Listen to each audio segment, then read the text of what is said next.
Үзэл баримтлалаас нь эхлээд харахаар нэгдүгээрт юу гэлээ бусдын ингээл нэр хүндээ гутаах одоо юм халдах байдал их боллоо тий. Хоёрдугаарт бол одоо үндэсний аюулгүй байдал, хувь хүн улс оронд учруулж байгаа нөлөө гэдэг ч юм уу ингээл ийм зүйлийг дуртаад нэгсэндээ хуулийн хэрэгцээ шаардлагыг тодорхойлсон харагдсан.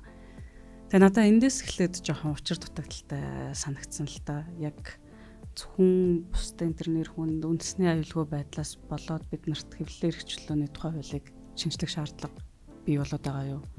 Эсвэл саяны ярьсан ихтгэлцэл эсвэл эрхчлөөт байдал яг яаж хумигдв те тэндээс үүдээд шаардлагатай болоод байгаа юу гэдэг асуудал яригдах байх. Тэгэхээр надаа тэндээсээ эхлээд жоохон юм явцуу тодорхойлцсон юм уу гэж санагдсан. Тэгээд яг хуулиа ингээд цаашаа уншаад үзэхээр жижиг зүйлс нэлээд байсан. Тэгээ энэ дээр ялангуяа нөгөө одоо хууль санаачлагчид хэлж байгаа нэг зүйл нь бол нөгөө хамгийн гол гэх юм бол их сурвалжаа нууцлах одоо эрхийг баталгаажуулсан гэж байгаа. Харамсалтай нь энэ нь өөрөө нөгөө үнэмлэхүй хамгаалалт болж өгч чадаагүй байсан.